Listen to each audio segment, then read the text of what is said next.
I'm Dr. Daniel Brubaker. I'm here with you today to begin my first video on a new YouTube channel called Variant Quran. And on this channel, I just want to welcome you here. On this channel, I hope to have it be a place where I can put my material and that of others and just talk about things relating to my primary area of research, which is the early Quran manuscripts and specifically corrections and variants that exist within them. And it's been a pretty big week. The reason I'm doing this right now is that I've received a number of requests this week to consider putting some of my material up in bits and pieces, specific examples up online that people can look at, because it is a topic of discussion right now in a way that it has not been in the past. And so I'm happy to do that. I created this channel a little while ago thinking to do something just like this. So it's a great time to actually jump in and begin doing it. I've titled the channel Variant Quran just because that's actually fairly easy to remember and it's most descriptive of what it is that I'm doing. I didn't title it that way to make it sensational or anything, but actually very precisely that is what I'm talking about with my work and my research. So it's not intended to be offensive, but rather very truly descriptive of what it is that I'm working on and focusing my attention upon. Yeah, so this past week or two, there's been discussions around the questions of the traditional views of the preservation of the Quran and the intersection of those with the academic understanding of this, which it shouldn't be that surprising because when you think of manuscripts being transmitted from person to person by people who are human and fallible or who sometimes disagree about things, it wouldn't be a surprise to see the kind of issues that certainly have been studied in the area of biblical manuscripts for several hundred years, New Testament and Hebrew Bible manuscripts, to find those in other books that have been transmitted through such a means.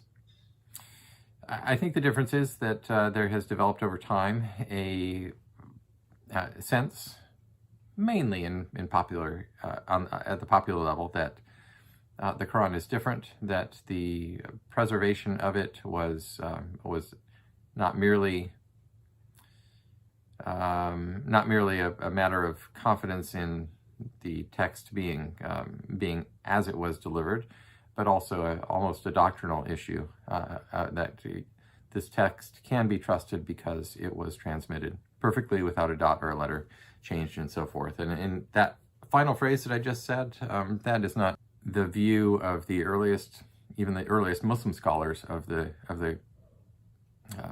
matter at hand, but it is the view of many people today. So, yeah, I don't want to go too much roundabout about this, but I will get into the manuscript in just a moment that I want to show you today. First, I just will give a very brief review of who I am and what it is that I've done. I realize that some people watching this may not know who I am and what I've done. My name is Dr. Daniel Brubaker. I did my doctoral research at Rice University from 2006 to 2014. I defended my doctoral dissertation there in 2014. And in the course of my doctoral work, I settled on a topic, which was the topic of corrections, intentional changes or corrections, physical corrections in early Quran manuscripts. This had captured my interest over, at some point in time. I was interested generally in looking at textual criticism of the Quran. I worked with observing a friend, Keith Small, and others, and just became very interested in this and decided to focus my attention kind of narrowly, but actually also very broadly on many, many different manuscripts, narrowly on the subject of corrections and broadly by looking at many, many different manuscripts. So to just cut a very long and interesting story, to me at least, short, I have traveled around the world and looked at these manuscripts in pictures and in books, but also looked at many of them in person and have traveled all over the world and been shown great courtesy and respect and access to these things in many different institutions, for which I'm very appreciative. They do not let just anybody walk in and look at these things, thankfully, because they're delicate. They're very special and precious. They're 1,300-year-old documents. And in fact, usually even people who are studying manuscripts don't always get a chance to handle them directly. Because my work has been with the specific question of corrections in them that required very close examination of the text, sometimes holding it up to the light and looking at the very fine details of it. I have been given access to a lot. Just blows me away still when I think about it, but that's the story behind that. So the upshot is that there are corrections in early Quran manuscripts. There are a lot of them. Some of them are due to mistakes having been made at the time of first writing. Some of them are due to changes in orthography, the way that the certain words have been written, and so not necessarily a substantive change in the word that would have been pronounced, but a difference in the way the word would have been written. And so over time, sometimes these things were corrected. Sometimes they're due to differences in the readings or the ahruf, which are different things, but and so maybe the manuscript was first written by somebody who was following one particular line, and then was corrected by somebody who was wanting the manuscript to conform to a different reading or something like that. So those kind of things exist as well. But beyond that, there are also a number of corrections and other textual issues, other variations, that don't seem to fit into any of these categories, and those are the ones, obviously, that are the most interesting. Now, I've cast my net fairly wide and have found thousands by now. I have many, many that are sitting in photographs that I have still yet to document and put in, and those will be coming out in forthcoming books, hopefully very soon. Yeah, so the task next at hand is to make sense of these and to evaluate them and sort of sift through the ones that are most potentially significant, most perhaps theologically or doctrinally significant, and begin to look at those more closely. And that's a work not just for me, but for other people to look at as well. Right, so here I am going on and on. So, but I don't want to jump in just yet to the manuscript before saying that I understand that this topic is sensitive. Even when I was the most common question that I had when I was doing my doctoral work was and traveling to countries, not only the UK, Cambridge, Oxford, and these places, British Library and Paris and so forth, but also to some of the countries that are Muslim majority countries. And the question was, is it safe to be doing this kind of research? And in fact, I didn't know. I hoped that it was, and I thought, I'm an honest person doing honest research and not trying to pull the wool over anyone's eyes or anything like that, which I wasn't. So, and in fact, it turned out that way. But of course, at the time when you're doing something new, and these are questions that are not asked and they're in sensitive areas, we don't know. So I would go in on my travels, and I would email my notes back to my wife every night, not knowing what's around the corner. People have very strong feelings about things. So that is sort of part of the glimpse into the adventure that I've been on over these past years. Now, the manuscript I want to show you today, I'm going to step into, and I'm going to transfer over to a slideshow of it in just a moment so you can see it directly. But I wrote a paper on this in 2009, I believe. I presented it at MESA in San Diego, the Middle East Studies Association. And I was looking through it, and I noticed a couple of corrections on the page, but when I was trying to locate what the text was, what the actual verse was, I came across this issue at the bottom of the page, which you are going to see in a moment. The point that I want to emphasize about that will be clear in a moment, but I just want to also say that the question of how widespread the corrections and what the breadth and depth of the issue of corrections were in manuscripts is something that's relatively new. I don't think anybody has really gauged that before. Even Keith Small, who was a dear friend and who showed me and sort of set me along this track. I don't think he had any real sense or realization of this. People like Keith Small, Francois de Roche, Alba Fideli, and others, many others, actually, well, a number of others. There's a handful of other people doing work today who've been working for, in some cases, for quite some time, done great work. But I don't think anybody had a sense of how wide and deep the matter of corrections really was, because nobody had actually focused attention on that directly before. All right, well, that's enough of that. Thank you for watching this. I hope that you will, if you're interested in this topic and want to hear more, that you will like and subscribe. Please leave comments at the bottom. And I'm going to transfer over now to the other section, which is going to show you what we're looking at. Thanks for watching. We'll see you soon. Okay, so we've transferred over to the slide now. You hopefully can see the screen here. And this manuscript, you can't see the entire thing here, but it is a horizontal page on parchment. It's probably from the 8th century, early 8th century, I would say, within about 100 years of Muhammad's death, possibly earlier than that.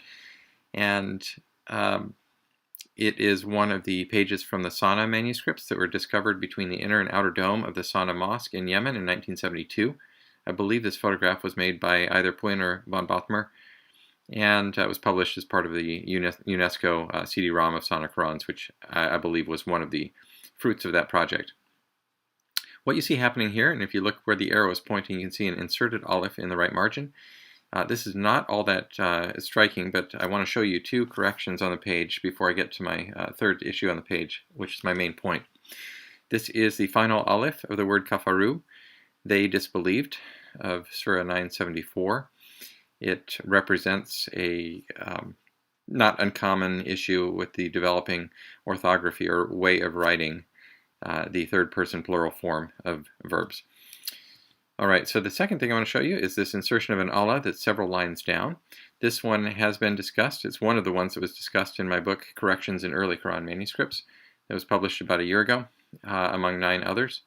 And by the way, I have a forthcoming chapter in another book through the Inara series that is discussing more of these corrections involving Allah, 27 corrections and or other insertions of Allah or other corrections involving the word Allah altogether. So it's a more extensive discussion if you found that interesting and want to be on your lookout for more. All right, so this is the final Allah of Surah 978. Again, not all that unusual to see these kind of things. They occur elsewhere, but the main point that I'm making here is this page has been corrected in 2 spots. And so when we come to the last line of the page, this is what the main point that I want to illustrate. We notice that the scribe who first wrote the page actually left out 3 words when it was, if we're comparing it to the text that is now in common use today around the world in the Hafs text and the Cairo edition. So and that all the traditions point back toward. So so this manuscript is variant.